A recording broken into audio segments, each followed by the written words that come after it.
There we go. Welcome back, everybody, to the Planet Film Network. I am one of your hosts, Sean Monk. I'm one of your hosts, TJ Cornwell.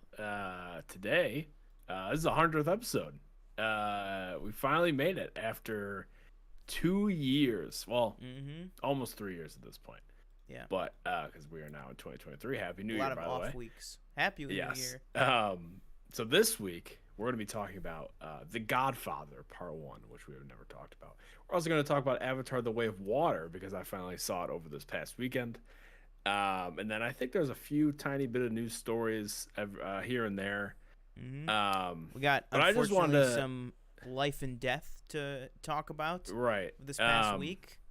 And even before we get to that, I just wanted to touch on real quick. Both of us, I guess, being Bills fans. I don't know if you were watching last night, but you probably saw it everywhere. Yeah, I saw it. I just wanted to send, thoughts and prayers to Damar Hamlin and his family and the team and everything like that. I can't imagine, being a teammate or being a family member or anything and having to watch what they all had to endure last night. It was really hard to see. And I hope he makes a full recovery. I've seen, I guess his uncle said that I believe he is now on he was on a ventilator or something, and now he's using 50% of that. So it seems as though he's beginning to, breathe on his own again, which is really good news. And you've seen obviously an outcry of support from, every single NFL team to the Sabres to, everybody in the sports world. And we just hope he makes a full recovery. So, our thoughts are with him and his family. Where do you want to start? I'll start wherever. Let's jump right into what we've been watching. I know for me, at least, it's been slightly less than the past week, just because I have been basically, since the blizzard, I have been working a double almost every single. Well, actually, since we've gone back, today is my first day off since we've been back. I've been working either 9 or 10 or 12-hour shifts every day, which has been, its own little, funness. Yeah. But what's up? Real quick, I just wanted to point out, because I just saw it because it's in the background here, right here. So you'll see this little kind of Funko box, this made one. So Danielle, actually, for a gift, she got me these Funko Pops that are us. They're me and Danielle. Danielle and Where'd you get those? Like at Etsy or something? You've never. I don't think you worked with them, but Chad, who used to work at AMC, he makes them. He oh, whoa. And I'll grab them real quick so you can see. They're really cool. They're very accurate too. It's kind of scary. Yeah, it looks like they got 2 people on the box and everything too. He's gonna grab it there. Nice little Spider-Man Far From Home bucket on the ground there, holding some wires. You love to see it. We got 5 people watching. Thank you guys so much. Shout out if you are watching right now. Have you ever seen The Godfather? Have you seen Avatar 2? Let us know that and more. Let's take a look at these Funko Pops. So this is me. Oh, whoa. Yeah. That hair is like perfect. Yeah, like it even has like I think Danielle said he takes like parts from, he buys them online, like different parts, and he puts them together. And like this one, like I was like, oh crap! Like I thought it was like they were actually like made by like, the company, because they have like numbers and stuff on the bottom. Yeah. And then this is Danielle. Oh whoa. Yeah, like isn't that's that crazy? It just I don't know. Shout out to him. I don't know if he knows about this or watches or anything, but this is fantastic, awesome work. Yeah, that looks really good. Damn. It definitely, I don't mean this as any disrespect to anybody out there if you are watching and you make custom Funko Pops, like the by hand method. But I always feel like because a lot of people out there, they'll do it like sculpting, like, well, they'll sculpt it themselves. I always just think that the ones that do the custom ones using the individual pieces and then just painting, I always think that tends to look like a better result. Like back before they did any of the director ones, I remember James Gunn posted one that was one of the sculpted ones, and I was like, oh, that looks good. Like, it looks like him and everything. But then when you look at that one next to the one that's actually James Gunn, like, I think that the those painted ones that you kind of just make look awesome. But that is very cool. Do you know price range on the custom there? Or, I mean, I don't know. He doesn't have like a storefront or anything. Gotcha. I think it's kind of just like request. I might have to employ those services one day. We might have to get some PFN ones, although that might be hard if he does the whatever ones. But maybe we'll have some purple shirts. That's really cool though. That's an awesome gift as well. Let's see. What did you do for New Year's? Saw Avatar. Oh yeah, that was my New Year's, and then we watched the last hour of the Miley Cyrus, Dolly Parton. I've been New seeing Year's clips Eve from that. What is that? Is that like thing. That's just a New Year's show they did? She hosts like Anderson, you know, Cooper like type Ryan Seacrest or you know, they host that. Yeah, she and Dolly Parton hosted one in Miami, which was pretty entertaining. Yeah, so we did that. And that's it. That's all I've done. That's about weekend. it. God bless. Well, you know, I have, like I said, I have just been working, but I have been, sometimes, you know, work time can overlap with watching things time. Sometimes, when you're working that long, and also, as you know, working in a movie theater. If you're closing right now because of the movie lengths, the last 3.5 hours is basically an hour of paperwork and then 2 hours of just waiting. Right. So I have been able to watch a good amount of Avatar. stuff. Exactly. Yeah. Yeah. I literally last night we locked doors and I was like, all right, well, we locked up. Let's get going. I sent the people home from the concession stand. I got back in the office, and it was 9 o'clock. And I was like, how are we still here for another 4 hours? Like, I just couldn't even process it. It was insane. It was insanity. Don't know why I just opened HBO Max instead of Letterboxd, but that's where we're at right now. So, since last week's show, which was the 27th, just to line my dates up right. So, I watched Strange World the day of last week's show. I watched The Godfather. I don't know really what happened. But I have gone well and truly down the rabbit hole of I've watched all three of them in the past few days. The first one I watched twice, and then that was when I told TJ I was like, why don't we just do this? Because I was like, I'm just so like wrapped around this world right now. I've been wanting to go back and watch it again because I haven't watched it in a little bit. Maybe we'll call an audible. Maybe we'll do one of these a week. That's possible. I've never seen I've still never seen the third one. You haven't even gotten. Okay, well that's interesting. Cause let's if we're doing the main review on the first one, I'll touch briefly on, and then we might do the second one either next week or weeks to come or whatever. But the third one is a little further off, so I'll touch on the third one because the regular third one, I don't know if you have The Godfather or any of them on physical or anything. Oh, you do? Okay, when did you buy it? I bought it before the re-release, which is was going to be my question. Did they just take away that original one and they just were like, you can only have this one now? Yes. So actually, I might want to borrow that, just the third one from you, because the third one, as far as I know, is gone. It's know, original That's Star Wars, original release type levels have gone. Because what's in its place now is what's called Godfather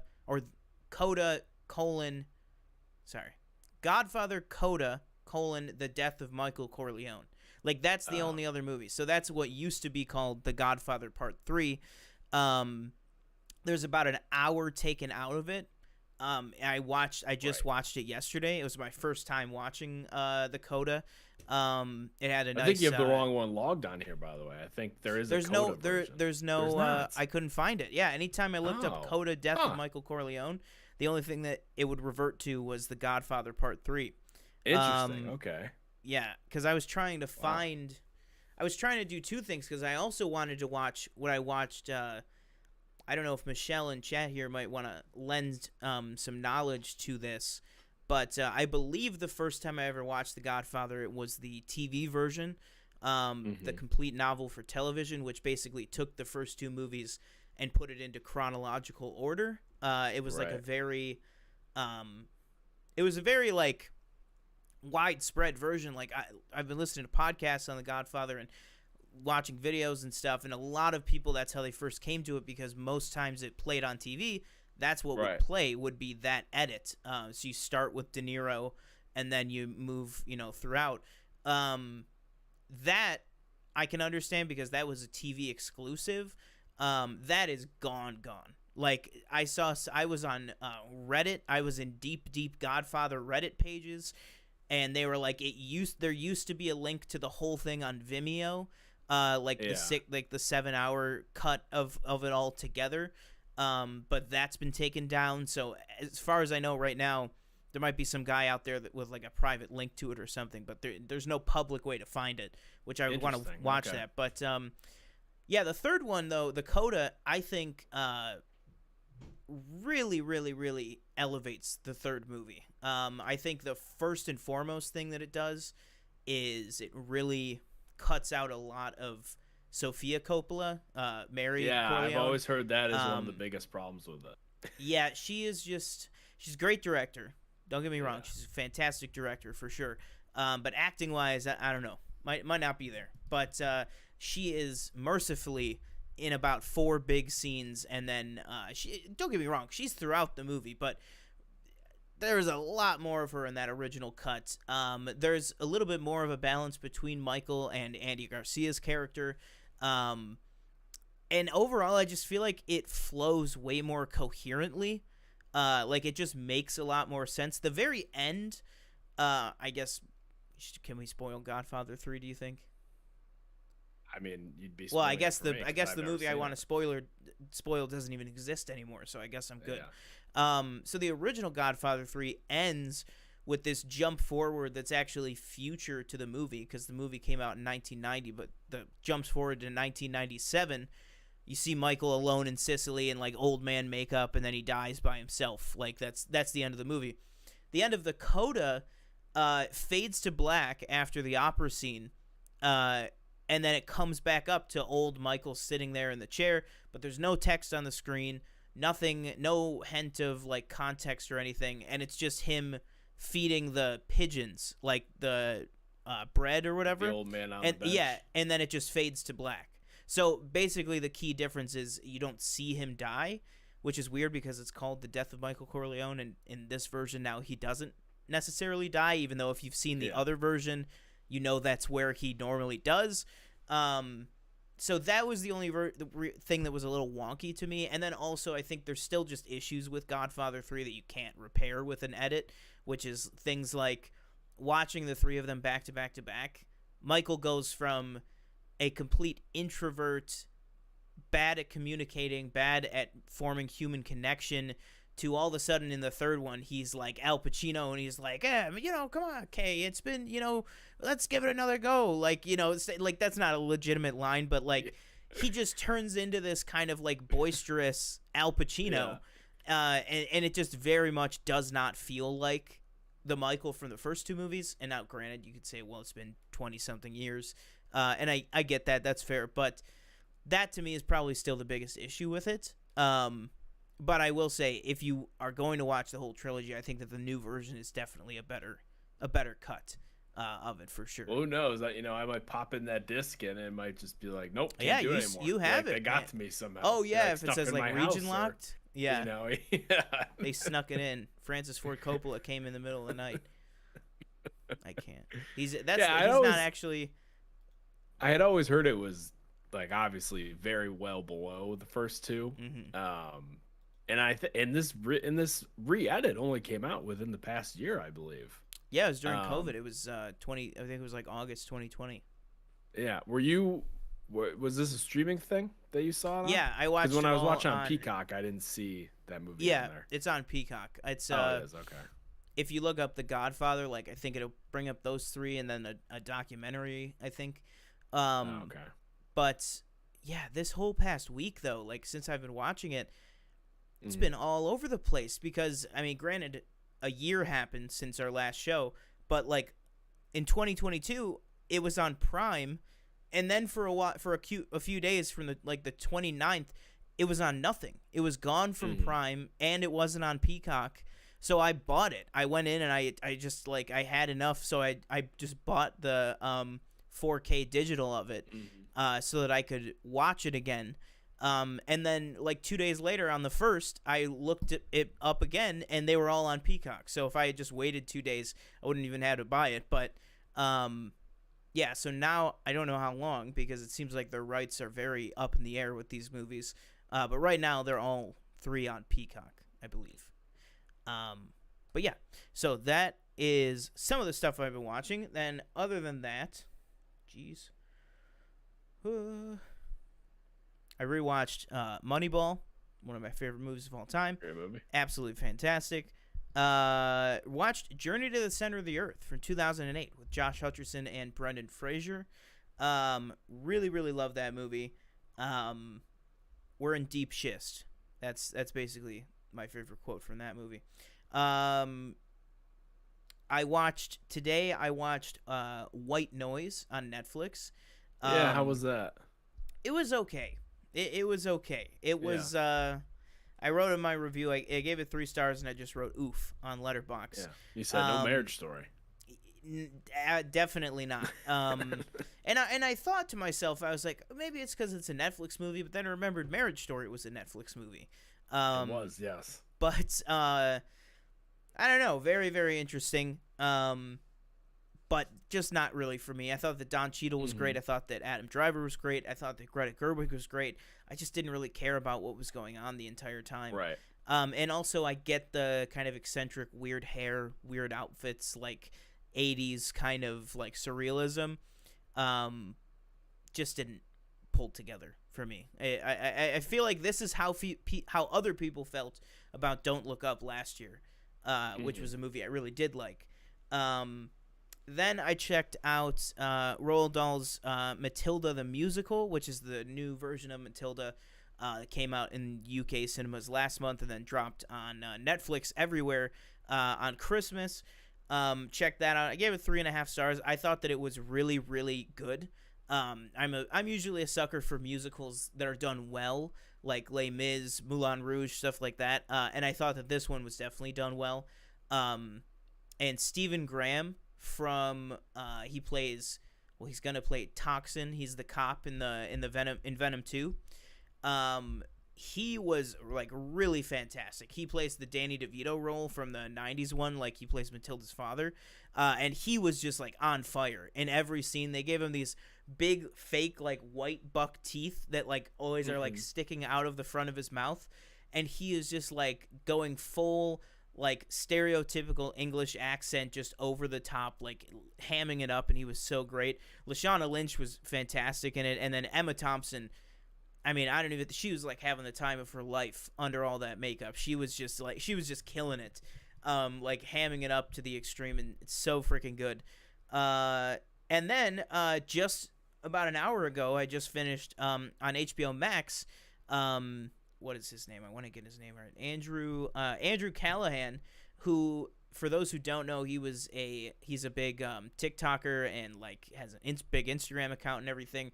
And he got famous because during COVID and during all the riots and lockdowns and protests and everything that was happening, he was doing a lot of like man on the street stuff of, you know, how can you believe this about Joe Biden, blah blah blah, how can you believe about Trump, like how are your views on this, that. But basically he was right on the trail and a part of and on the ground for everything leading up to, and then he was also in Washington for the January 6th, whatever you want to call it, event, insurrection, and it's all documented. And then he goes back after the fact and he interviews people that he interviewed previous to it, and it kind of changes the whole perspective on everything. I mean, it's he's got like Alex Jones in there, all these different people, like leaders of like the Proud Boys and stuff, like and everybody from like the left side and everything like that too. it's just this like insane. Think like Borat 2, right? All the political side of Borat 2 done seriously, like with a dash of Nathan For You or rehearsal. Like like that, like think that. But it's like an hour and 20 minutes. It was absolutely fantastic. It's called, I don't even think I said, it's called This Place Rules. And it's just dropped on HBO Max, which, you know, I saw my friend Ethan from work. He did a review of it, and he brought up a good point that was, I'm so glad that somebody like this and something like this has gotten such like a big stage to be seen by people like HBO Max. Like, it's not just like a YouTube special or an Amazon special.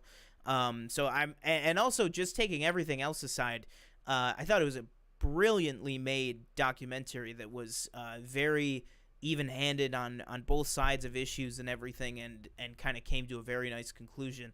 But yeah, it was really, really good. So if you are on HBO Max, look for that, because it is fantastic. If you didn't think that Alex Jones was a complete insane whatever he is before this, there is some stuff where, like, genuine stuff where this guy goes to the InfoWars set, interviews him, goes behind the scenes. Oh, wow. They work out together in Alex's gym, and they get drunk together and stuff. And Alex Jones is very unhinged, and it's one of those things where it's like, does he realize how he's coming off right now? And you just kind of have to decipher it for yourself. But it is absolutely fantastic. I give that easy 5 stars, 5 out of 5 stars. But yeah, what have you been watching? All I've watched is Avatar and The Godfather. Fair enough. Well, there you go. That's it. Haven't gotten back to that Harrison Ford show yet. Oh, 1923? I would like to at some point, yeah. I heard episode 3 was pretty crazy. Oh, really? Yeah, that's what people are saying. I don't know. I will say I did watch a small bit of Babylon. Okay. I watched about 30 minutes of Babylon on and off. Pretty wild stuff. I would definitely be prepared for maybe one of the most coke, I've heard. Yeah, maybe one of the hardest R ratings I've seen in a movie in a very long time. Okay. Yeah. But looks good though. Looks very different from something like La La Land. Brad Pitt seems super funny and super good in it, as does Margot Robbie. So, I mean, I will be checking it out. I'll probably this week, once I calm down a little bit with how much I've been working, and once I literally have the time, I'm going to check out Puss in Boots, which we'll talk about in box office in just a few minutes here, as well as Babylon. And then also we're rolling right into July with some new releases with A Man Called Otto from Tom Hanks. That's supposed to be a pretty good movie. Mithrigan, aka Megan, coming out from Blumhouse, supposed to also be very, very good. So it's gonna be exciting. I'm gonna try and get up reviews for anything that I can up on the channel that we have not yet, and then we'll be checking in, with some spoiler thoughts and everything every Tuesday. So let's go ahead and let's roll on over to box office, because there's really a couple main stories here. First one being after last week's snowstorm. After the kind of depressed level of business across the entire East Coast and also a good portion of Middle America, kind of areas you don't really think of when it comes to movies, but when you take out, our region, Chicago, Detroit, all of those were frozen out from movie theaters last week. I guess both. But all of those were closed, so no venues or anything, led to some pretty crazy numbers, along with coupling this week being the biggest week for movies in general. We got some pretty crazy stuff going on. So that is number 1, Avatar: The Way of Water, bringing in another $67 million domestic. That is a plus 6% rise over last week. Now we're getting really crazy with some of these percentages. Yeah. Number 2 is Puss in Boots and The Last Wish, bringing in almost $17 million, $16.8 million. That's a plus 35%. And you look here, they only gained about 20 theaters. So that is the same theaters it was in the previous week, doing literally a third better, a third additional business from last week. A huge story here, jumping up 3 spots back into the top 5. Clearly, the Marvel Cinematic Universe is not going anywhere. Obviously, we knew that already, but Black Panther jumping way back up from 6 to 3, coming in at the 3rd spot with another 5.1 million. That is a increase of almost 50%, 47% up from business the previous week, which is pretty insane. And then Whitney Houston, I Want to Dance with Somebody. That movie does not seem to be resonating with people the way that I'm sure Sony was wanting it to. That came in with about 3.9 million. That's down 16% from the last week. You're only looking at about $15 million domestic for that movie over the course of the 2 busiest weeks of the year.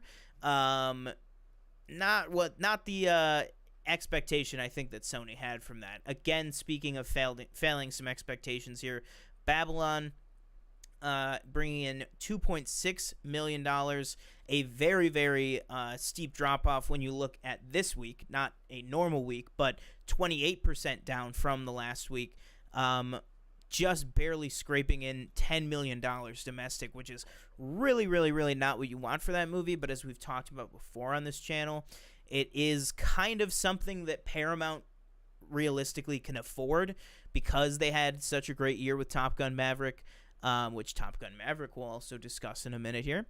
Then top 10, just some highlights on the top 10. Violent Night did drop 40%, but that movie has been holding on really, really well for all 5 weeks that it's been released here, bringing in almost $50 million on a reported $7 to $10 million budget. So you can definitely expect to see David Harbour back as Santa Claus sometime soon for sure.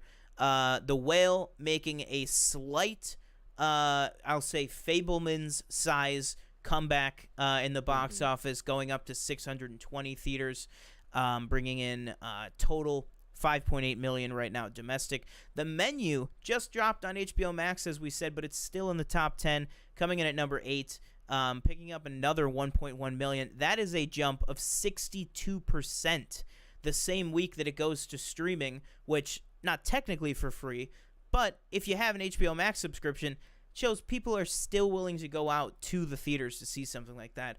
Fableman's coming in at number 9, and then Strange World, which also dropped on streaming this past week on Disney Plus, coming in at number 10 with just about $500,000. So you're really looking at a huge disparity. And again, I should point out, these numbers are all the 3-day weekend, so that is not including the holiday. That's just going to be Friday, Saturday, and Sunday. Or I'm sorry, that's not including Thursday, I should have said. But you're seeing a real big drop from really number 1 and number 2 to then kind of everything else below that. Puss in Boots, as we talked about before, almost at $150 million worldwide. It's currently at 136. This is a great indication here that the website, The Numbers, gives us. This shaded area is kind of the projection of what they thought this movie was going to do, and this is where it's at. So very, very big success. I mean, we've talked last week, too, that the Rotten Tomatoes number on this movie is astronomically high for an animated movie, especially for a DreamWorks movie. I believe it is the number 1 ranked DreamWorks movie on Rotten Tomatoes, which is, incredible. Considering some of the things that DreamWorks have put out, that means it's ranked higher than all of the How to Train Your Dragon, all of the Kung Fu Panda, all of the different franchises, and all the Shrek movies, which is pretty crazy because those are some fantastic movies in there. And then last thing that we'll touch on here is Avatar: The Way of the Water. It did overtake Top Gun Maverick to now become the number 1 movie of 2022, doing that in just about 20 days, which is incredible. Again, these awesome graphs that this website, The Numbers, provides us. It gives us a really clear indication. This is the shaded area of where the arc was kind of expected to go for this movie. You can see it was pretty well with it, but it has actually now, the past couple weeks, or the past couple days, actually outgrown that. So it is on track to hit $2 billion within the next few weeks here. And then I guess after that, we'll just have to see where it goes. Again, kind of big things to look out for there, that it overtook Top Gun Maverick as the #1 movie of the year. Still #1 at the box office. 3 weeks in, I think we have a much firmer idea of how successful this movie's going to be. But what are kind of some of the things that jump out to you there, TJ, as well as anybody in chat? Yeah, I don't want to dwell on all, these are all like, a lot of these numbers are really good. Like, I'm seeing a lot of increase, especially for movies that have, been released for 3-4 weeks at this point. Yeah. Like you said, The Menu, for example, having a 62% increase, and it's in the 7th week of release. Yeah. And only 860 theaters as well. Very small sample size. Really big for that movie, and really speaks to the quality of it. Like you said, Avatar, definitely most likely going to hit 2 billion within the next few weeks probably. And then, honestly, I could see it maybe getting close to 3, maybe not hitting it, but it's getting possible. Very close. And I think, too, a fairer number to hit is, we got to remember, Avatar did just have that huge re-release, picked up almost another 100 million. So, honestly, even if this movie hits 2.5, in my mind, I'd consider it as successful as the first one. Oh, yeah. And Black Panther is kind of a surprise to me. 8th week in release, at 47% increase.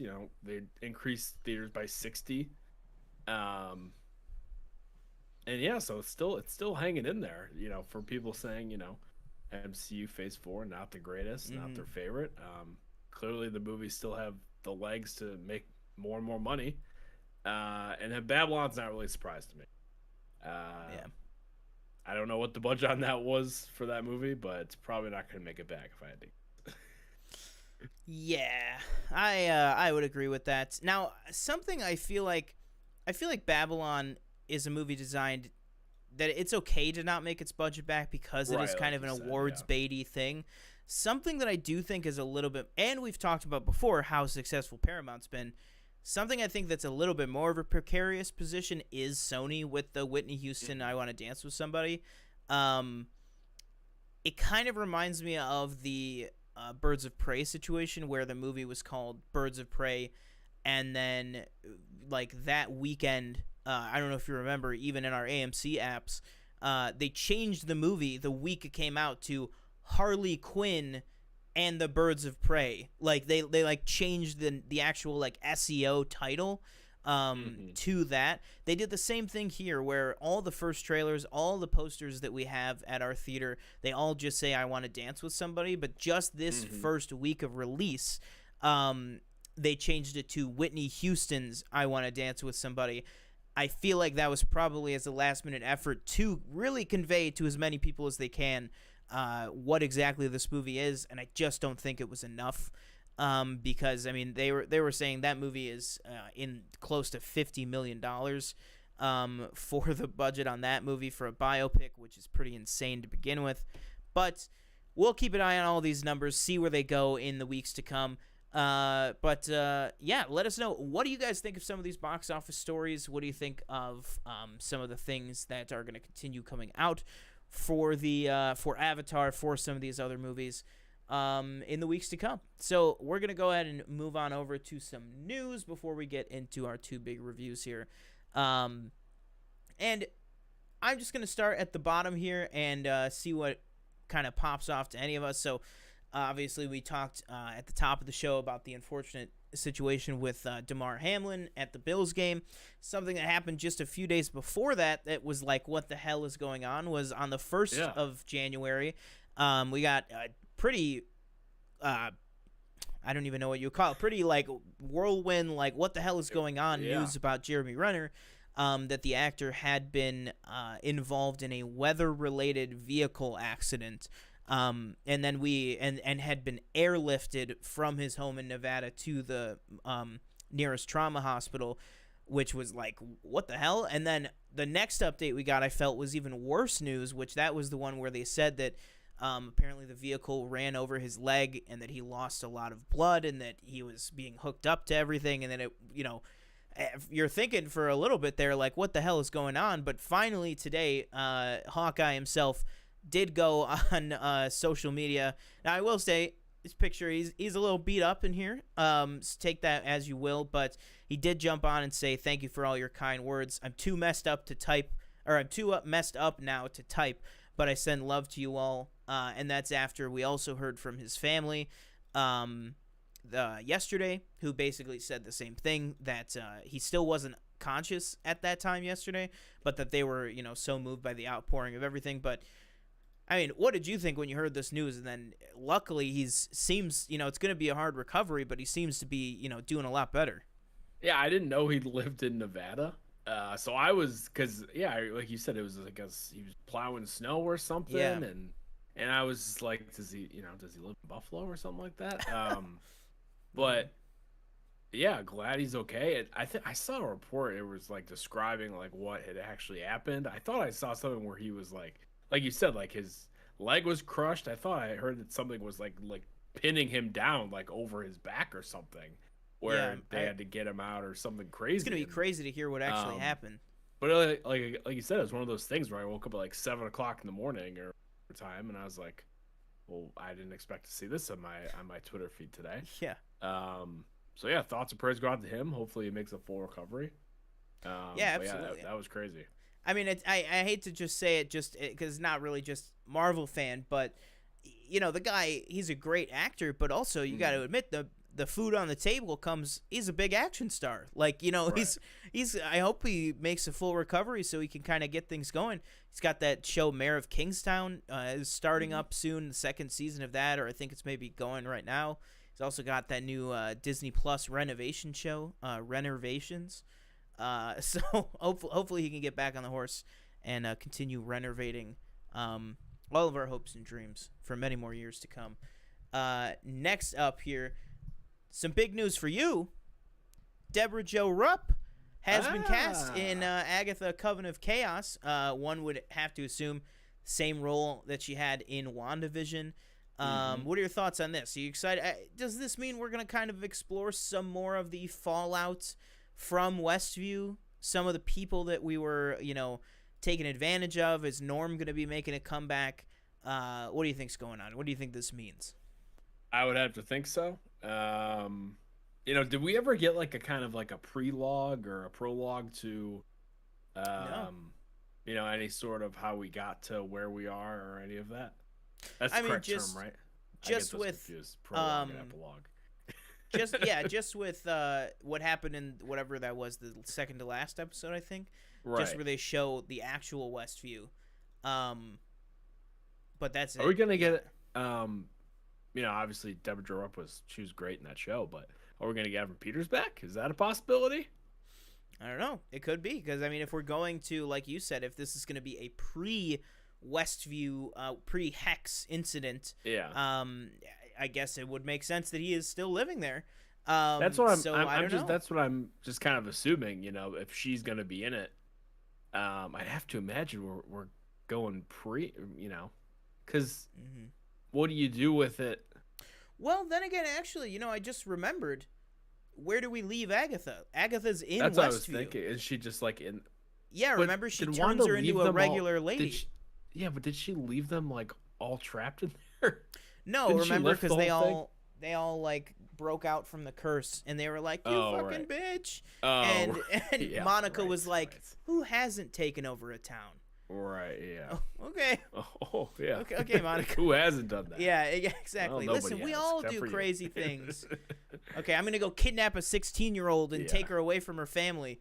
What a interesting thing. But yeah, I think I agree with you. I think it leaves the door open. It could be some post WandaVision action. But I said it kind of jokingly, but I would like to see some other familiar faces return. Let's get Phil back with his glorious mustache. Norm, absolutely fantastic. Maybe we follow up with some. What's his name? Oh, Hayward. Yes, Hayward. Yeah, Yes. maybe we'll find out where did how am I forgetting her name? What's Kat Dennings' character's name? Oh my God. Darcy. Maybe we'll find out where Darcy went. She pinned him up. She drove the truck into him, You never saw her ever again. Well, until Thor. But yeah, how did she not tell like Thor and Jane like, dude, you'll never guess what Scarlet Witch did, man? It was pretty crazy. All right, moving on. But let us know, kind of, really, though, what do you want to see from Agatha Coven of Chaos? That show seems to really be heating up. We know it is filming right now with Aubrey Plaza, with Catherine Hahn, obviously, and now we're getting kind of the main cast filled out more and more and more every day, it feels. So that show is very much fresh on the horizon. Speaking of a show that was once fresh on the horizon, House of the Dragon, obviously a huge favorite of both of ours, this channel. We did a ton of coverage on it. I think we have like 25 videos dedicated to House of the Dragon on the channel right now, so go check those out if you haven't checked out the show yet. But one of the big stories that we covered while that show was going on was that the original showrunner, co-showrunner, him and Ryan Condal, were the showrunners for season 1 of House of the Dragon, that Miguel Sapochnik announced that he would not be returning. I think that was after like the first or second episode. He announced he would not be returning for future seasons, just due to personal and professional reasons. Now we have a little bit more of a new kind of fold to that situation, and that is, as you guys can see here, that Miguel Sapochnik is not going to be returning because reportedly HBO refused to include his wife, Alexis Rabin, in his producing team for Season 2. Rabin produced Season 1 and appeared in 4 episodes. Now, I don't know if you remember, I had to look up. I remember hearing on Casterly Talk, Ken Knapsack's podcast, I remember hearing that his wife was in it. She is the kind of main handmaiden in King's Landing, the one that the older one that kind of helps Alicent later deal with giving that girl the moon tea. Like, she's just kind of around, but she's one of the main handmaidens there. And I remember Ken and a couple other people made like some comments of like, oh, well, one of the reasons she might be in the show is that, that her husband, runs the show. But what do you think about this? Do you think, is this a good reason? Should HBO have allowed it? Should Miguel Sapochnik have found some workaround? I mean, I don't really know what to make of this other than I would have liked to see him continue with the show. But I don't know. What do you think? Yeah, well, real quick, I didn't even realize he directed 3 episodes as well. I did not even know that. Yeah, he's super involved. That's kind of bizarre that they were just kind of like, what, it's not like her character is any sort of, it's not, she's there, she has, she's doing something obviously of note within each episode or whatever episode she's in, but it's not like, she's one of the Targaryens or anything like that. Yeah, like, I don't really see the issue. Lines. Right, I don't see the issue in like just letting her be in that. Like, there's, for me personally, it doesn't. I don't really see why HBO would really care that much or what the reasoning is. Maybe there is a reason. Is if it was a money thing, like maybe. Like, what do we need her to be a producer for? That's the only thing I can think. But then again, at the same time, normally a showrunner is able to pick their producing team, so it's weird that HBO even came in to put a stop to it. So I don't know. I feel like it's one of those things that I think it's like we kind of talked about, I think it's an interesting development to this, but I still feel like there's got to be more to the story of why, like you said, I just don't understand why something like this would be like axed by HBO enough that he would leave, one of their flagship programs that he really kind of helmed. And then there is also the original reason that we all were told, which was just the dude spent all of COVID making this show, like shepherding this entire thing for 2.5-3 years of his life, and he's exhausted. I mean, I think it very well could be both things. But either way, I think there's some more to tell there eventually. Next up here, we got some cool news for season 9, the ninth and final season of The Flash over on the CW. We got our first official poster, which that poster is like fantastic. That is so cool. And yeah, so the final season starts next month, February 8th. I believe it's only going to be a 10-episode run. No pun intended. I genuinely didn't mean that. But it's only going to be a 10-episode run coming to a close. But in true CW style, they are going to be sending the Arrowverse off in style with bringing a lot of people back. So this is in addition, and I'm not even going to go back to some of the other series regulars like Carlos Valdez, bunch of other people, Tom Cavanaugh, coming back for this final season.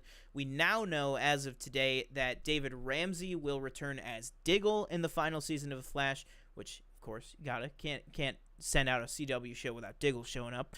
A big one that I never thought was going to happen is Keenan Lonsdale is returning as Wally West for the final season of The Flash. I only say that because he had kind of a, I don't want to talk about it, type of exit. Reports were that he kind of got into it with one of the co-stars, so maybe we won't see them back, but nobody really has an idea of who that was. So either way, I'm very glad to see him coming back because, I mean, he hasn't been on it in like 3 or 4 years, but Wally is obviously a huge Flash character. And then, who was the last one? There was one other. I don't have his name pulled up, but the guy who played Bloodwork, who's this, like, I don't know if you remember, this might just be because they want to be able to do the CGI again, but one of the seasons, one of the villains was like this big, like, blood monster, and it looked terrible. So I'm wondering if he is going to be back to get a better shot at the CGI. But this to me just shows this pattern. I would not be surprised if in the next few weeks we find out that Melissa Benoist and Stephen Amell will both be back for this final season as well, Supergirl and Arrow. Also, wouldn't be surprised if they say Tyler Hoechlin's going to pop over for an episode. I would not be surprised if, because Superman and Lois really kind of stands on its own, other than Diggle, actually, who I think is the only character still that has been on that. I think they are doing a true CW fashion big send off of a big crossover event that is going to end with probably Barry either dying or sacrificing himself or whatnot. But next up here, Wednesday, there was some uncertainty with the future of Wednesday, which is obviously the huge breakout hit show on Netflix starring Jenna Ortega.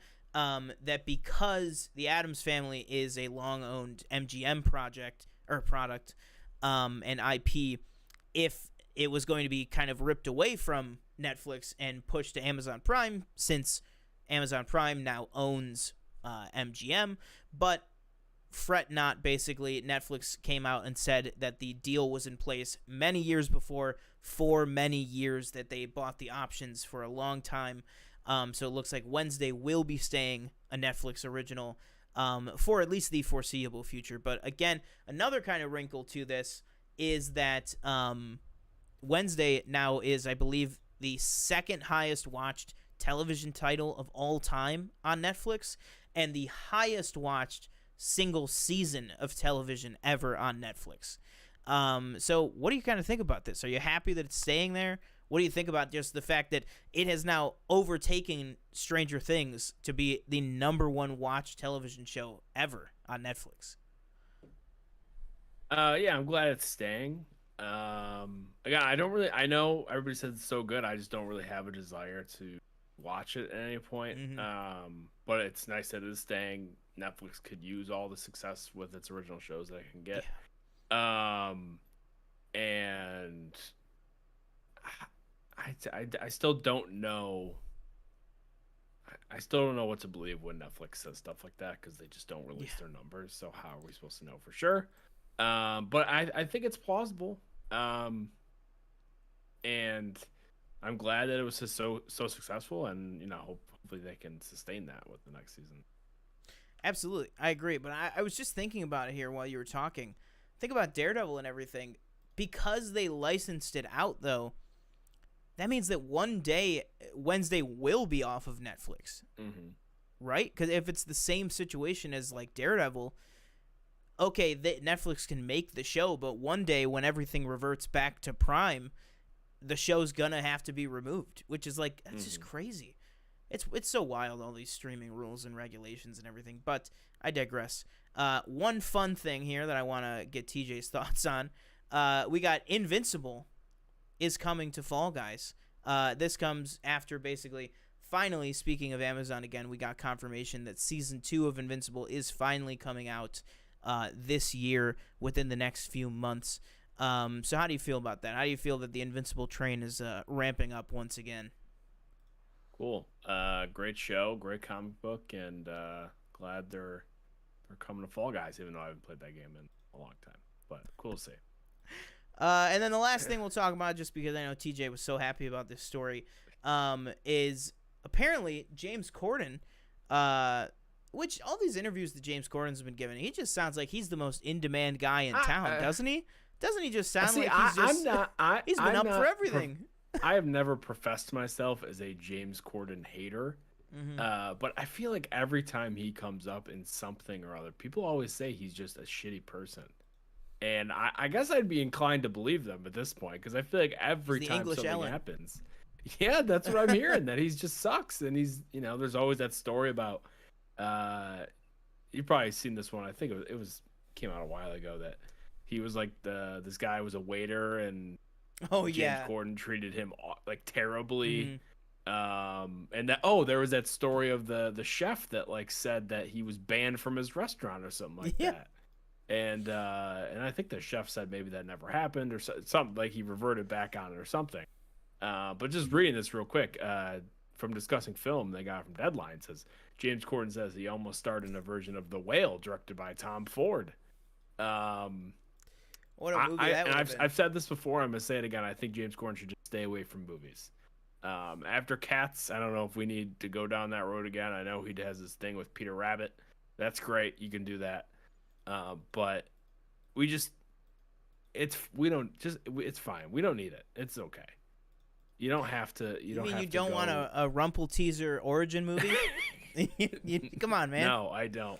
Damn. Sorry, also, James. it seems like the only one that caught Eddie flack for Cats is Tom Hooper. Yeah, I remember I said, the one day.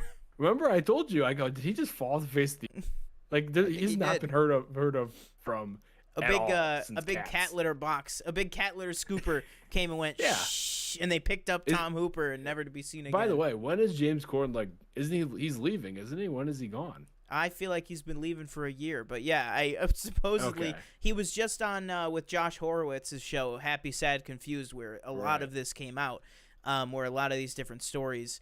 I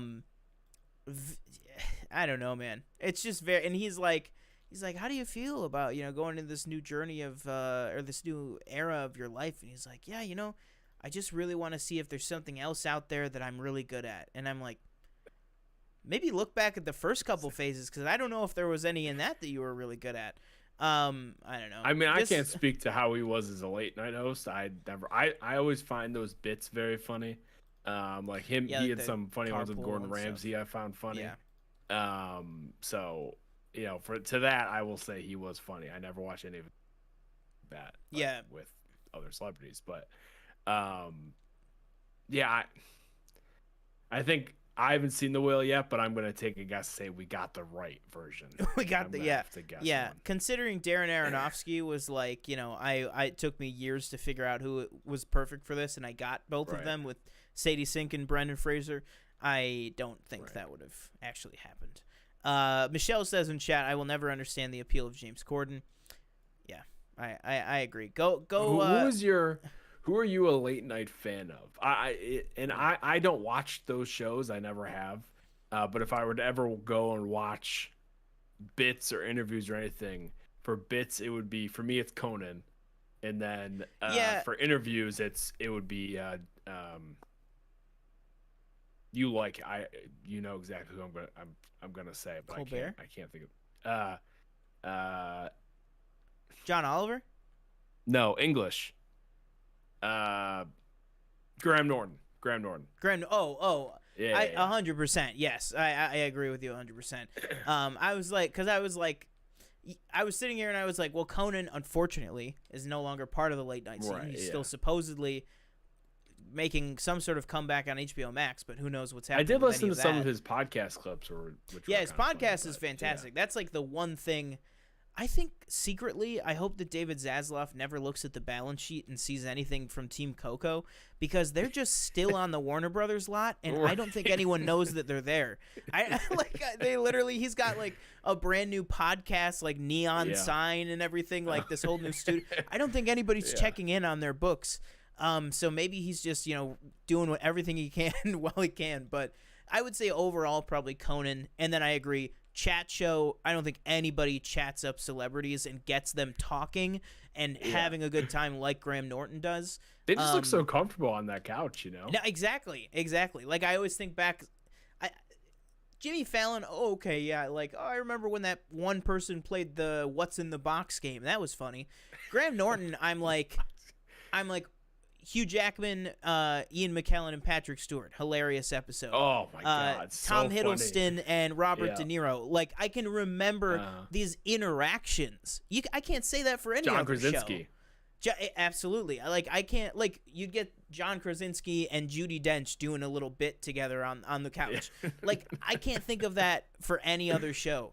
So, yeah, probably those two. I would definitely agree. But, all right, let's see. Michelle says, I only watch Jimmy Fallon or Colbert. Graham Norton is the best. They beg to be on his show. Colbert, I've seen some good interviews from as well. Yeah, Colbert is he's like, if you want to actually get like an interview, he is very good in terms of like the American-based ones. And then, of course, not really a late-night talk show, but a late-night show. John Oliver is just, Last Week Tonight is like incredible. If anybody watching hasn't seen that, but that's kind of a different ball game. So let's go ahead and move on here. Now, what do you want to talk about first? Do you want to talk The Godfather and then end off with some spoilers for Avatar? What do you want to do? I'll leave it up to you. Let's do we'll do The Godfather first, and then we'll go to Avatar, I think. All right. I am going, just in case we both can't remember, because I've had a lot of this, for us too. I'm just playing this. What is that? Oh, I just got a video recommended called Watching a Man Change, How Michael Corleone Changed. Interesting. He changed. Yeah, a lot is the answer. But yeah, let's talk about it. The Godfather, 1972, Francis Ford Coppola, Paramount Pictures. Can you jog my memory? Did you watch The Offer?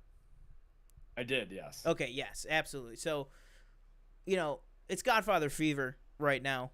It's 50th anniversary. Everybody's loving it. When did you first come to this movie?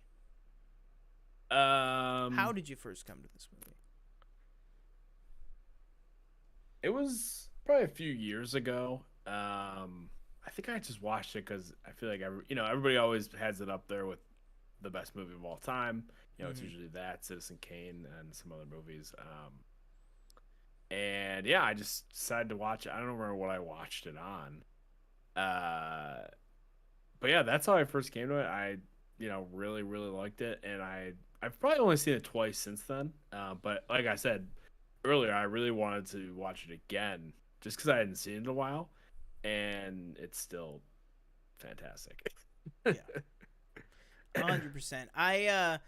Like I kind of talked about earlier in the show, I'm pretty sure the way I originally came to this was on cable, probably on TBS or TNT something, in the TV edit, which puts it all in chronological order, the first two movies. And I remember I didn't fully understand it all, obviously, because I was young, so take that for what you will. But I just remember like this right here, where I have a loop of it playing for me and TJ, but I'm not going to put it on just because I want this video to stay up on YouTube. But like this scene in particular, like I guess we'll just jump right into spoilers for whatever we want to in this movie. It's 50 years old. Actually, as of 2 days ago, 51 years old. When Vito gets shot in the street at the market, I remember, like, as like an 8-year-old or 9-year-old being like, what the fuck? Like, they just shot him? And then I remember being pissed.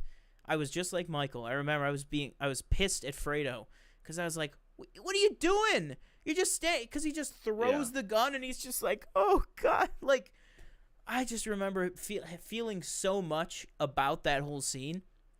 And then later when I, rewatch it and everything like that and come to the actual movie as a, teenager who can actually understand what's happening, just kind of having those feelings all over again. But I just think this movie is just so well made, and the characters are so fleshed out. And I mean, a lot of that comes from the book, obviously from Mario Puzo's book, but a lot of it really comes from Coppola's direction and these actors that, I don't know about you, but you watch this movie and I can't think of a single actor that could be slotted in place of anyone in this movie and it still be as good. I mean, James Caan is Sonny. I think absolutely incredible in this movie. The guy who plays Luca Brasi, and then obviously, Michael with Al Pacino, and then Vito with Marlon Brando. Two of the best, I think, performances in movie history. But what are some things, if you just wanted to shout out some scenes, characters, relationships, beats, whatever you want to talk about? Let's just get into this, discuss whatever we want from this movie. Well, first, I'd just like to shout out, and I sent a message to you yesterday. I said the best part of The Godfather is the terrible, terrible ADR that they had to do for this one line from Mo Green, where he's talking to Michael and they're in Vegas, and Michael's like, "You're gonna sell us the casino. Okay, we're gonna do it one way or another." Mo Green's like, "I'm not doing it. You think you're gonna come in here into Vegas and tell me what I'm gonna do? You buy me out, I buy you out." Yeah. And by the way, speaking of that, I don't know the actor's name who plays Mo Green, but he plays. Let me double check. Let me double check the character's name. He plays a guy in The Simpsons that I was like, oh my God, that voice sounds so familiar. Hold on, let me find it. This is the line that TJ was casino talking loses about. money. Maybe we can do better. You think I'm skimming off the top, Mike? You're unlucky.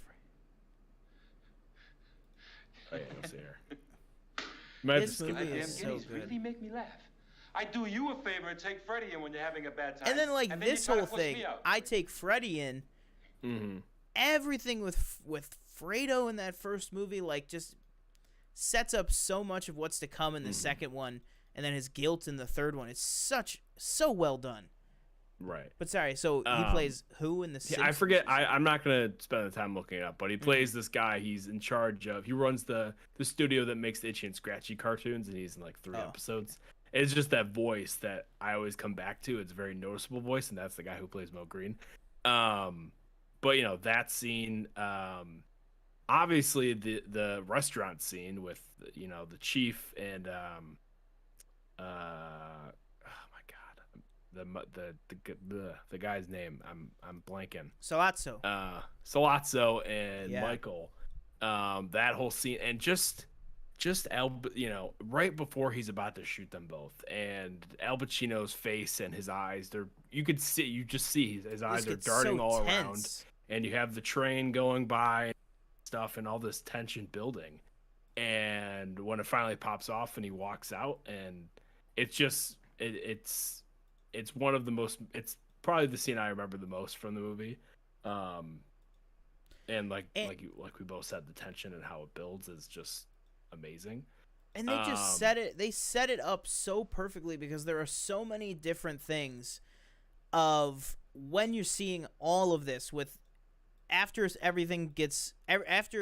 he goes to the hospital, he's like, why is nobody protecting my father? He gets hit, he gets decked, which, oh my God, that's one of the most powerful punches in cinema history. When McCluskey knocks him out, he's got a black eye for almost the entire rest of the movie until he gets back from Sicily. Which, by the way, did you know? I didn't even know they actually wired Al Pacino's jaw after that to give him that voice effect where he's like I didn't know kind of that. talking like out of the side of his mouth for the Mhm. entire time that his like face is messed up, which is like, I don't care how much of a method actor you are. That is, I would never ever let anybody do that to me. But then again, that's the 70s, so what can you do? But like I said, when you are ratcheting that up and you're hearing these things like, and right after you do it, just let your hand fall, let the gun drop to the ground. All these little details, which is what so much of this movie is about. And if you listen to interviews with Coppola, he goes, every murder, every death, every action beat needs a detail so that you remember it.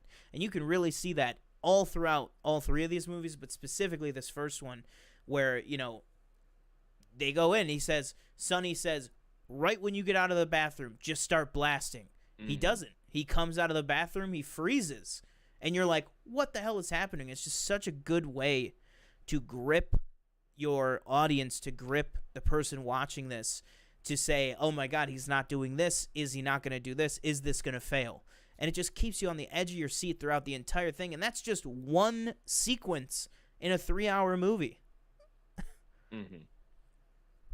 Another character that just like, I don't know why they stood out to me this time, and I guess I just never really noticed the watch this movie is, and I know obviously you're not supposed to, and a lot of the stuff I'm sure you probably listened to the Cinephiles podcast again, those episodes. I started listening to back today because I hadn't listened to their episodes on the Godfather in a while, and they talk about how Francis Ford Coppola hated the fact that people liked Michael after the first one.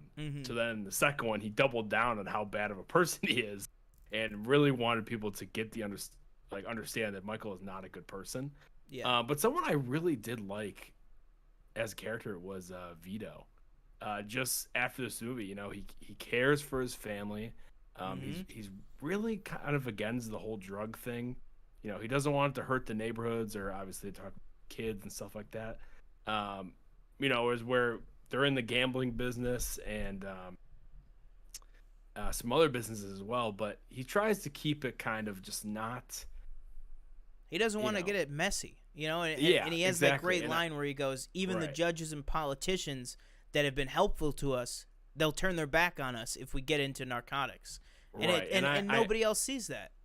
Yeah, and I just very much appreciated watching it this time around. Yeah. Whereas you see Sonny, and Sonny's like, as soon as that offer is made to them, he's like, wait, you're telling me they could do this and that and that? Yeah, and he sees how much money can be made from it. Yeah, and Vito's like, hold on a second. And even everybody's Tom, kind of, like I was just going to say, like even Tom is kind of on board with that, and he sees that, drugs and narcotics are the way of the future and how to push the family forward. If we don't get in on this now, 10 years, we could be kaput. And it's like, that's coming from Tom, who, for me, kind of like what you said, like with Vito, watching the first movie back, and then especially the first two, a character I really just like keyed in on this time was Robert Duvall as Tom.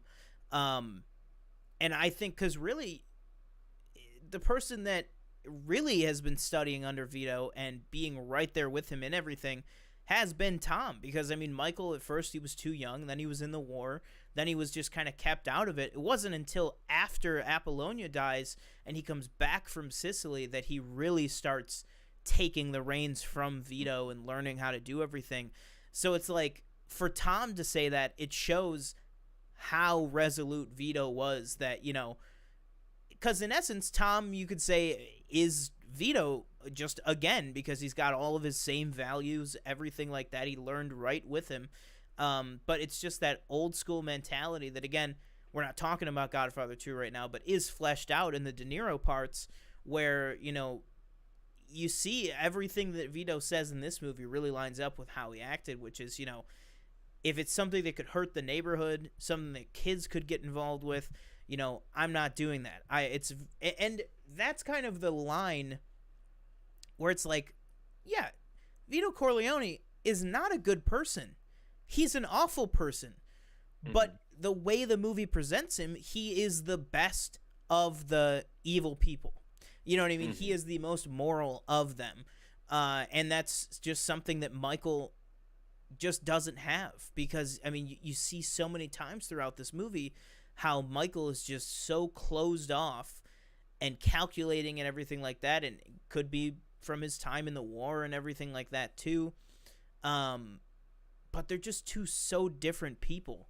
I'll throw this to you. Who, if you had to pick one of the kids, who do you think would be the best Don? I mean, you can include Connie if you want to as well, but I would say out of Sonny, Tom, Michael, and Fredo, who do you think would have actually made the best Don? Because I don't know if it would have been Sonny, but it definitely wouldn't have been Michael, in my opinion. Right. Yeah, I think for me, again, watching it, you know, I had always thought of Sonny as just being a kind of not a, just because of the adultery and, you know, all that kind of stuff. And like you said, hothead, that's kind of a man who doesn't spend time with his family can't be considered a man.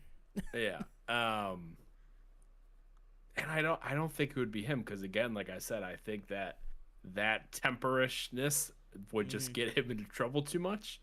And like you said, it can't really be Michael because he just manipulates, like, even He's like just way got more no in the second heart. obviously in the second one he just manipulates Yeah. him. Like he just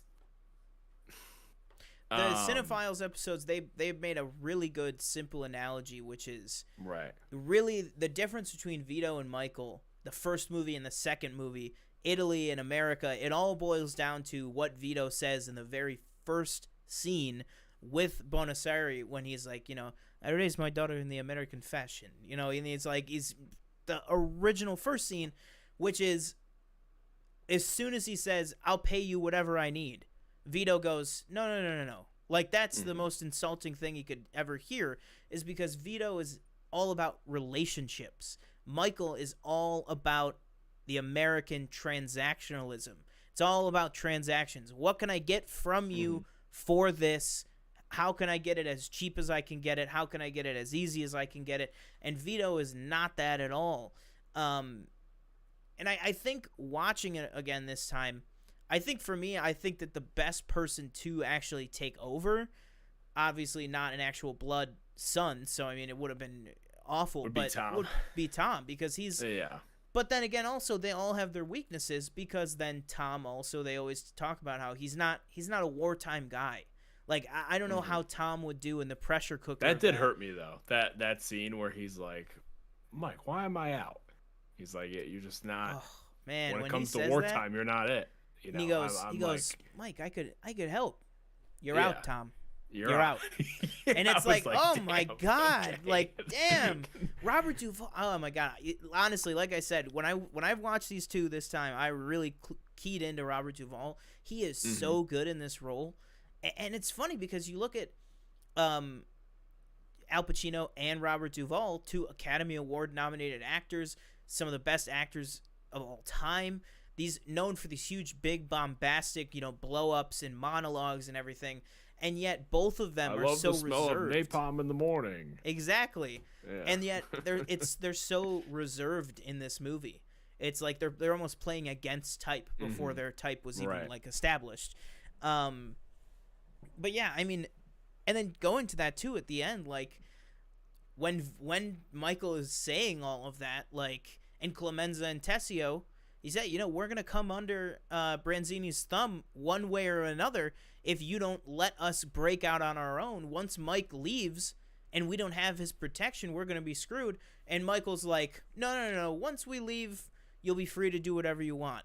And they're like, that's not the point. The point is we need your help to get established. If you just leave and go, all right, guys, set it up.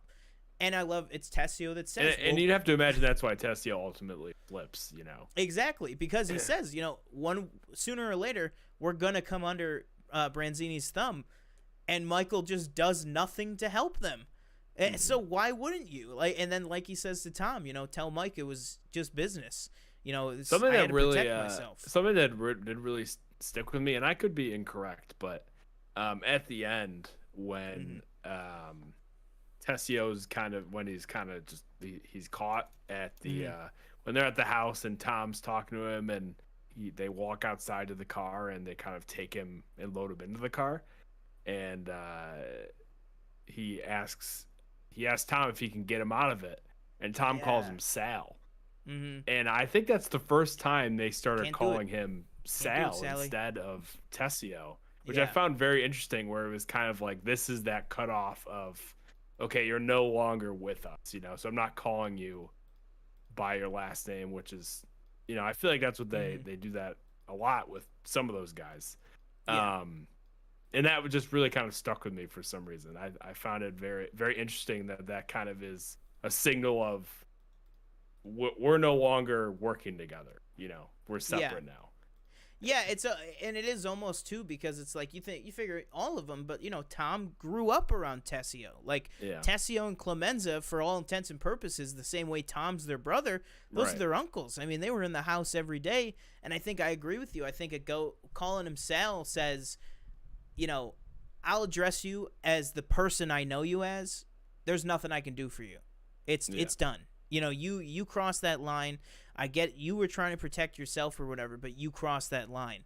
And I like too that kind of an exchange with the two of them, where Tom almost has this respectful look when Tessio, he's like, Tom, is there any way you can get me out of this? Just one last one last time for old time's sake. And he just goes, can't do it, Sal. And I'm just like, oh, Robert Duvall's performance in that, and then he goes to shake Tom's hand, and they like rip his hand down, and they're like, don't touch him. It's like heartbreaking, and you just met these people, like, and also you haven't even really seen many interactions with Tom and Tessio, but they build it all up so well in that scene. But one person or two people we haven't really talked about a lot here is Talia Shire as Connie, and then Johnny Cazale as Fredo in this first movie. Obviously, they'll go on to be in the other ones and as Diane well. Keaton. We didn't even really talk about and Diane Keaton, absolutely. What are your kind of thoughts on them? Kind of three of the most, I would say, shoved aside and dismissed people within the family. Yeah, I mean, for just real quick on John Cazale, and you know, we've talked about this before in previous episodes of whatever. That man, he was on a fucking heater. Like, he was doing Godfather 1, 2, The Conversation, Dog Day Afternoon, The Deer Hunter, and then he unfortunately passed away. But yeah, he's awesome. He's great in this movie. He's great. I'm smart. He's even better, probably. Not like they say. Not like dumb. He's even better in part 2. And unfortunately, you know, he does. In part 2, he flips and, you know, goes against the family, which is really hard. That whole which scene is what he tells him in this movie with Mo Green. Yes, he says, "Don't ever side against the family ever again." And what does he do? And you know, he's just trying to be so nice. Like, he wants a good time, and you know, he welcomes in. He's got, you know, Johnny Fontaine there. He's got all these girls, stuff like that. And Michael kind of is like, I'm here for 10 minutes and I'm flying home. Okay, so let's just get this done. And you know, and like you said, Michael's a very cold character. He doesn't really connect. I never even get the feeling he connects with Diane Keaton's charactor at all. At any point. Like, you know, they have this relationship with their dating. Do you think he actually loves her? Do you think he ever actually loved her? It's funny because I think, in like, a lot of these questions have come up in those Cinephiles episodes, so I'm listened to those answers from John and Steve, and I think one of them said like he loved Apollonia more, which I would agree with. Oh, 100%, but I still don't know if he loved Kay, right? Kay, yes. Because I just never got that feeling where it was kind of like let's get married because this is what we should be doing. You know what I mean? Like, I need to have kids. So let's rekindle this and be a family. And man. Yeah, and then obviously very much like Kay to him represents America. If his whole thing is, because remember, like Vito says, I wanted you to be a senator, a president, or, you know, a governor one day, you know, that if he's to do that, I think Michael's eyes was be the war hero, marry into a white American family, get, become a part of all of this.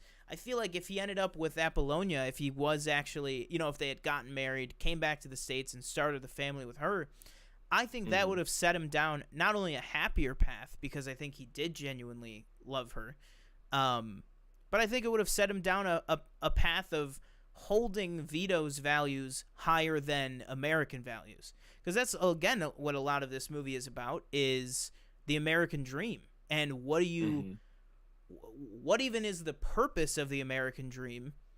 And what does it look like to destroy yourself, essentially, to try and get it? Because that's really what Michael's doing, is he's destroying everything he stands for to try to achieve the American dream that, we know after this movie and after all 3 movies, he's never even going to get. He's never going to be looked at as legitimate. Like what he tells Kay in this movie, in 5 years' time, the Corleone family will be completely legitimate. Do you think he believes that? I think he does, because I think he's so... At the end of the movie, I think he's so kind of full of himself, and he believes that he can do that is what he believes. And I think he thinks he can. I feel like the hit on the 5 families is really Michael thinking to himself, foolishly, but really thinking to himself, once I do this, I'm in. That's it. Once I take care of all these hits, I've got all the power, everything like that. I can take this business wherever I want to go. And obviously it's just impossible. It's funny too, because I was just thinking, I was like, how many people is he directly correlated to killing in this movie? I was like, I think it's 8. Because we have McCluskey and what's his name again? Sollozzo. Yeah, and then we have the 5 heads of the family, and then we have Connie's husband. Yeah. And by the way, we didn't talk about like we said, Connie. She, Taylor Shire does an awesome job in this role. Her character is kind of, that whole relationship with her and why can't I remember? Carlo. Really, really sad. It's absolutely, it's tough to watch that kind of relationship happen, and to see even how obsessed she is. Granted, obviously, you never want to make like I think Sammy says it at one point. It's like, what do you think I'm gonna do? Make your son an orphan or something like that? Yeah. Or Sonny, sorry, not Sammy. And Michael obviously does it. And her coming in there and getting, trying to just hit him, and she's so mad and upset. And granted, it's not the right thing to do, but it's like, that guy was a fucking asshole. Yeah, he was beating he sucked. And the whole yeah. And even if it was something that, because they show us that lately, the last year or two, Carlo was kind of on best behavior. But that was only because he knew he had already turned on Michael. He fingered Sonny and got Sonny killed, which, by the way, like you said, it's not the right thing to do to kill Carlo, but Carlo killed Sonny. He got Sonny killed. He said, I know a way to get Sonny out of the house. And that's the whole, fabrication of, that he was beating his sister again. He knew that Sonny would go off and drive over to their house and get him on the way. So it's almost so warped, because Connie, I feel, in those moments, in the final moments of the first movie, she almost believes that Carlo was turning around. But it's like Michael knows that he wasn't. He was just on his best behavior because he didn't want to get caught, which is, crazy, but crazy unfortunate as well. But trying to think, is there anything else you wanna touch on or anything before we move on to Avatar? Just feel like there's so much we could talk about. We could dedicate there's so much in this movie 4 that hours. You can't really hold it to. Can I just say that I don't know about you, but whenever I see Al Pacino in these, or just see Al Pacino, and obviously he got older, but just to see him in these movies in the 70s and see him even in the 2000s or anything, it just doesn't look like the same. Is that just me? No, 100%. I mean, I agree with you 100%. A lot I of think it's his hair, I think, too. watching Godfather 3, Yeah. it's super weird because he has like that gray like wig on that just looks he looks like a chia pet that it's just like it's just like shooting out the top of his head. Because I was trying to do all this math when I was watching the third one because it's set in 1979. Michael is supposed to be 70, but Al Pacino was 50. So like that's why they make him look even older in The Godfather, because like the years are starting to not really add up, because it's only been like 20 or so years between 2 and 3. But I know exactly what you mean. He just looks very different. But also I feel like sometimes it's the beard too.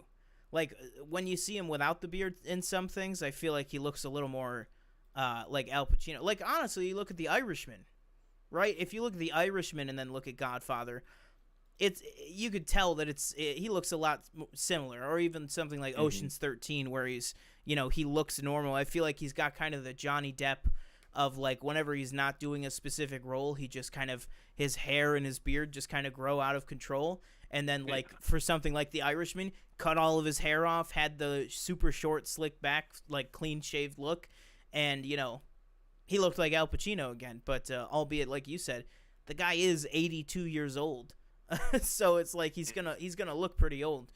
But yeah, absolutely fantastic movie. Obviously, not like that's anything new. But let us know, what did you guys think of The Godfather? How did you first come to The Godfather? When was the first time you saw it? Would you like to see us maybe do a deeper dive on part 2, just because there is so much more in part 2 to kind of dive into, talk about, with Robert De Niro being introduced, everything like that. Let us know that and more in the comments down below. But let us go now and finish this off with a quick spoiler discussion. I have had my non-spoiler review up on the channel for a few weeks now, but we are going to jump into a full spoiler discussion on Avatar 2, The Way of Water, and we're going to just go ahead, dive right in, and start with TJ, because I got to know what this guy thought of the movie, how he felt about it. Is it better than the first one? What do you think? Avatar: The Way of Water. I really, really like this movie. Thought it was, you know, better than I could have thought. 3D, saw it in 3D, looked absolutely fantastic. Loved the switches in frame rate. Thought that was really cool. There was times where they're flying and I said to myself, where is my PlayStation controller? Because I feel like I should be playing a video game. I thought that totally worked. So shout out to James Cameron for all of that stuff that he did. CGI wise and all that other cool stuff. I thought it was really great introducing all these new characters. And again, I said before, I initially, months ago was like, who cares? Do we need Avatar? Do we need more Avatar? And again, we saw the first one when it was re-released. And I changed my stance. I said, yep, we do need more Avatar. I was wrong. And I thought, like I said, this movie's fantastic. The story, the visuals, the acting, the script for the most part, the characters, it's all just great. Looks so good. It just looks beautiful, and I can't. If it wasn't the runtime, you do feel it a little bit, I will say. But man, I can't say enough about how I don't even want to say I was surprised, but like I think I was surprised how much I really did at the end. But for me, I think it's better than the first by a smidge, just a smidge. To me, I rated them both the same score because there was enough that I had an issue with, kind of, and it's very small issues in this one that I felt that it wasn't like a full 5 stars. So this one and the first one I gave stars. But overall, I thought it was a fantastic movie. I'm ready for the third, fourth, fifth, etc. Absolutely. I mean, like I said, I've had my non-spoiler up for a while on the channel, and I definitely want to go back and see this again, which I'm sure I'll have the opportunity to because it'll be in theaters, until like March. But I love this movie so much. For me, it was not a smidge better than the last one. I thought it was a lot better than the last one, just in terms of the story. I think saying, "Oh my God, the visuals in this are so much better than the last one," I feel like that's being kind of obvious. Like it's 13 years later, and the technology and the capabilities are going to be that much better.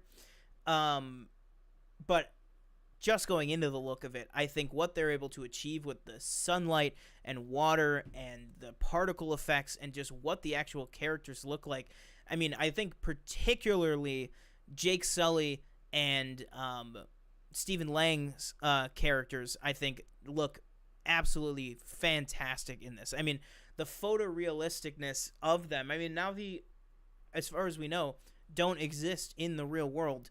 And yet, I totally buy that these are real-looking, actual, living, breathing people, or Na'vi, or whatever you want to say.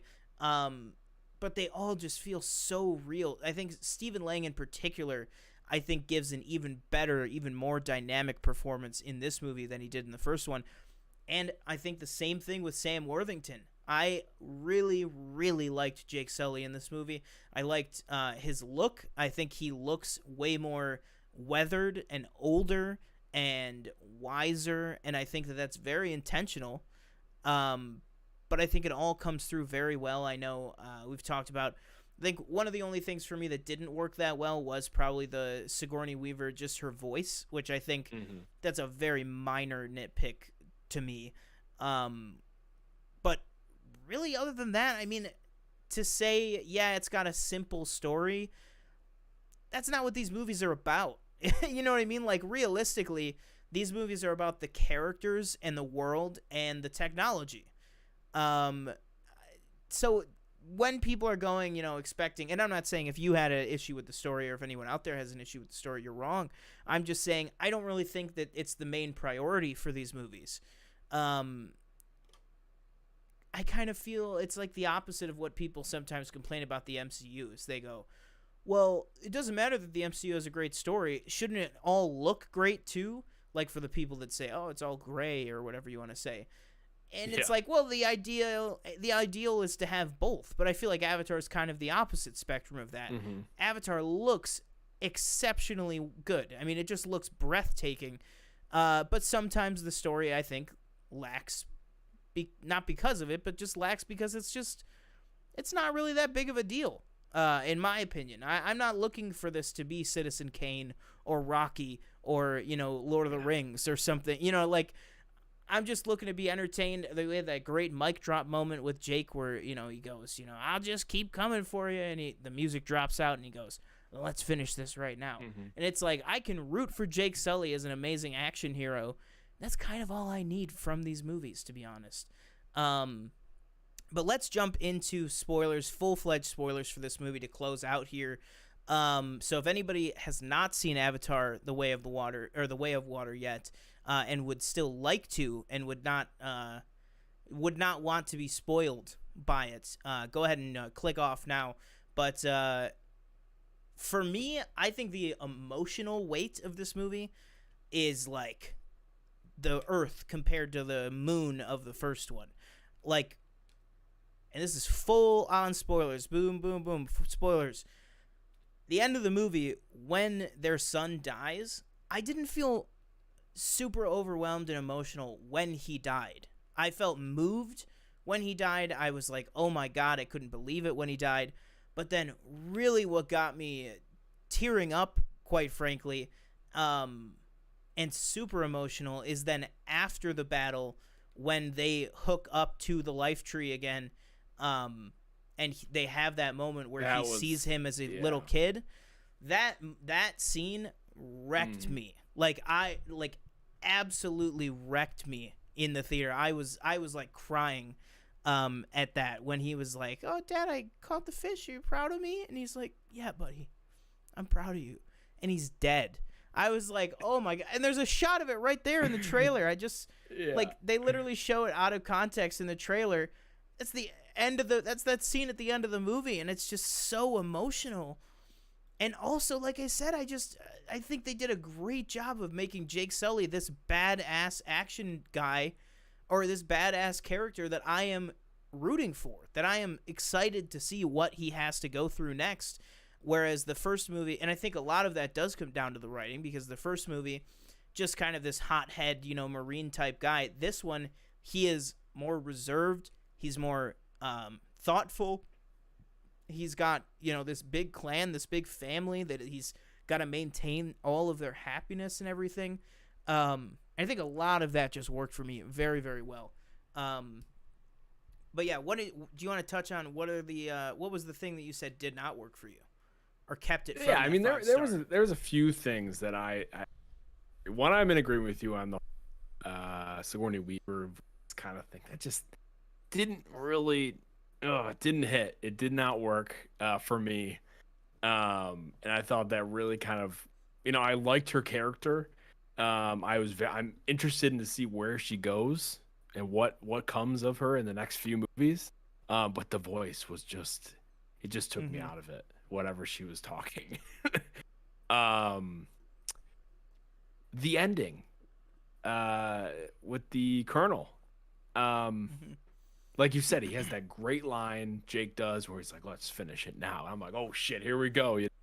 That is fair, I guess. I guess I didn't really. And they think don't about finish that. it. They don't. You're right. Finish it. I knew where you were going with that. I was like, I love that line in that scene so much, but you're right. They don't really. But I'm wondering, do you think that's gonna come back on Spider? Of why did you save him? Well, that's my thing. Is like, they're obviously building something more, and. Well, on one hand, I was like, man, I wish, we could have finished with him and we move on to better things, or more, not better things, but more stuff, something else. But at the same time, I'm like, I want to see what happens with Spider and his dad and this relationship with them, and and these other, and Sully and them, and so I am interested, but at the same time, it's like maybe we move on. So I'm a little torn between those two, but I'm definitely interested to see obviously what happens next. Do you think just on those two, on the father and son dynamic between, and it's a lot to get into, so I don't want to go over character dynamics and everything, but we're just gonna assume that you guys have seen this if you're watching still. The kind of father-son dynamic with Miles and Spider. Do you think that Spider choosing to go back and save his dad, which by the way I thought was a great use of the one F-bomb of the movie, because I think it really showed Spider's anger that he's like, am I actually gonna fucking go back and save this guy? And he's like, oh fuck, because I think that's what he says. He doesn't even say it. He just goes, oh fuck, and then goes and saves him. Do you think that is more likely setting up a heel turn by Spider or a redemption arc for Miles? What do you think? I would say, in my opinion, I think it's setting up more of a redemptive chance for Miles, because we also had in this movie a couple different times, a couple different moments of, I might have his memories, but I'm not him, and I feel like that could maybe be built on further. Of he really sees himself as a different guy, and maybe could give himself a chance at redemption through his son. Yeah, I think there's doing some sort of redemption thing, which again, I don't know if I can buy into that. And maybe James Cameron will. I shouldn't say maybe. He probably will, because you can't really doubt the man any.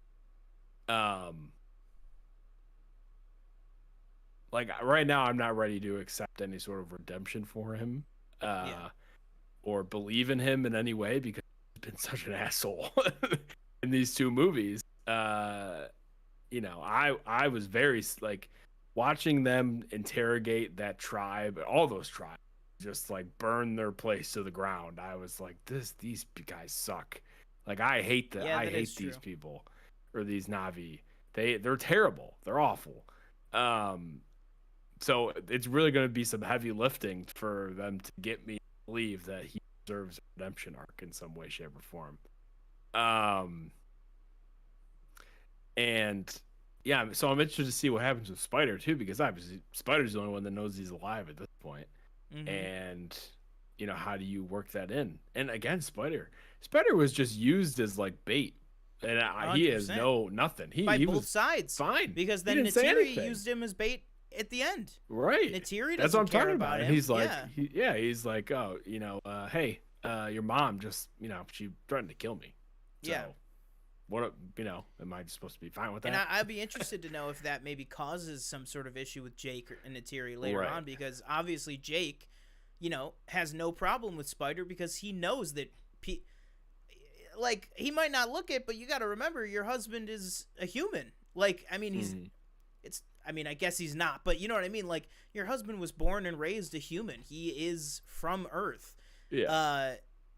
And I feel like at a certain point that's going to come to a head, is her absolute rightful, I'll say, not like she's wrong to feel that way, but her absolute hatred of humanity, I feel like is going to have to come to a head at some point with Jake, just because he is so human. He brings all of these, earthly and, family traits to his family. The whole Sully stick together, like, their existence is so very baked into, how humans act and everything, even down to some of, like, the things that their kids say. And then when they go to the water people, they're even judged for saying, like, why, they have different number of fingers on their hands because they're not true Na'vi. I never noticed that, by the way. Yeah, I think it's one of those things that's just like, you don't think about it. Because, like, I feel like I knew that fact, but, like, when it actually became, like, a big thing in this movie, I was like, oh, wow, okay. Yeah, I guess, well, now I'll never forget it. But, yeah, I really, really love this movie. For me, I think easily is better than the first one. But, yeah, I mean, is there anything else you want to touch on that we haven't touched on before about it? I mean, there's, again, it's kind of like The Godfather. You're talking about a 3-hour and 15-minute movie. Yeah. I thought he fleshed out the whole water trial. Yeah. I thought that was all really cool. To see the differences between all, like, even like the animals they use as transportation. Like they still fly, but they have to like dive back into the water at some point, which I thought was kind of interesting. Get their oxygen up from the water. And which I like really, kind of how really they cool. like can go on their tails like fish, that was really or like dolphins. Like that was really cool. Mm-hmm. It looked like there was a few different ones too. Like there's a few different like animals, kind of. All the different new creatures and new wildlife and everything. I think was absolutely incredible in this. I really liked the Tolkien, which is like the whale that's missing the one fin. Yeah. Yes. Last thing, remember that I thought we could have done completely without. You know what I'm gonna say, and is the whole biology kind of. And I this is gonna come back later. It's going to come back later at some point, so we had to set it up. But the whole kind of biology, people taking over the fish to get this thing that makes people not age or something, and it costs $10 million a vial. I could have done without that. I could have done without the guy that shot the harpoon. It was like, oh, come here. Oh, I'm going to get you. Like, I agree. I think that was very much. It just didn't fit. Like it just didn't fit with everybody else. It felt like very much the unobtainium Giovanni Ribisi arc of this movie. Which I was surprised no Giovanni Ribisi. Yeah, he just gets like he's like in that it for 2 seconds. Yeah, he gets the. I think the only new scene they have is inside of Stephen Lang's video diary when he's like, just record it, talking to the camera, you'll be fine. Like, you think he's gonna be there when they go back to Earth? 100%. Yeah, I think he's definitely. I don't think he's done it all. What do you think about like human cloning? Because they can do it. Cloning. Like, do you think what I'm waiting for is if they come back to Earth or something, or if they're like, oh, there's this new sky people, just came in, and there's this new warrior amongst them. I'm waiting for them to somehow bring back his brother. Like, that's Tommy, another like question. Is it Jake's gonna be brother. like you think it's gonna be like a Sky People every movie? I kind of hope not. I don't know. I think it'll be now this movie, Because obviously we unlike have the Eddie last Falco movie, as well. Yeah, unlike the last movie, this movie ends with them still on the planet. Like they're Well, like that's fair enough, really yeah. in reality, the Omatic High, like the forest Navi, they lose. The humans built that city, and they're still in it at the end of the movie.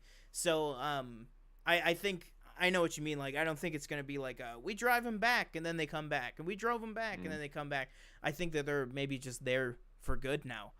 Right. As a settlement, which I'm sure causes its own issues. And you said but, James Cameron interview said the next place they're going is some sort of like volcanic type. Yeah, he said thing, that right? they're gonna explore the Ash people.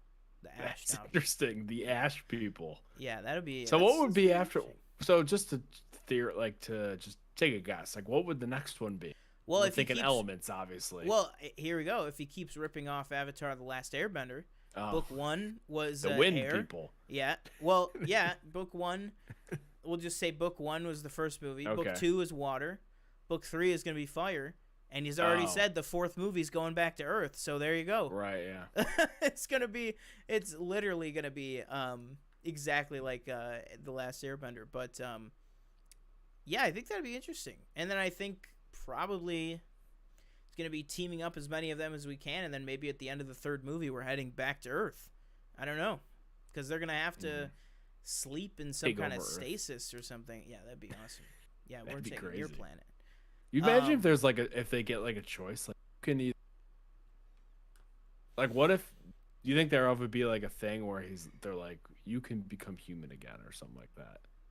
Although I don't think really they know what definitely his could do that. I don't know what his reason would be. What would his passport be to be going back? I feel like if they did some sort of, and again, we're dealing a lot with like cliches here because that's kind of what the stories are in this movie. But I feel like if they do some sort of thing where they drive a wedge between him and Neytiri, maybe that could be how. Is like I mean, they're kind of starting in this movie. I mean. Oh yeah, I mean they definitely have a lot of Have some disagreements, arguments, particularly on Spider. Like I think that's really good because I think that Jake really, as much as he was kind of like, messing with him in the beginning of the movie, I think Spider's Jake his genuinely, I think, and clearly Spider likes Jake's haircut because he modeled it off of him. But I think Jake feels like Spider is a part of their family, and I feel like Neytiri very much does not. Right. And I feel like that could. I feel like that I really could think come that's to like a the head. perfect. Those are the perfect comparison. Tom and Spider are like the same person. Yeah, basically. And last thing I wanted to touch on that I think we talked about before. Kiri. Yeah. I think we're in agreement. It seems like she's going to be maybe the reincarnation Of Grace. of yes. Yeah, I agree. I think right now that that'll be seems to be interesting. really where it's leaning towards. Because Or we were no, talking- I'm sorry, not Grace. No, because I got the names confused. Kiri will be the what is their like like all natural Awa? power?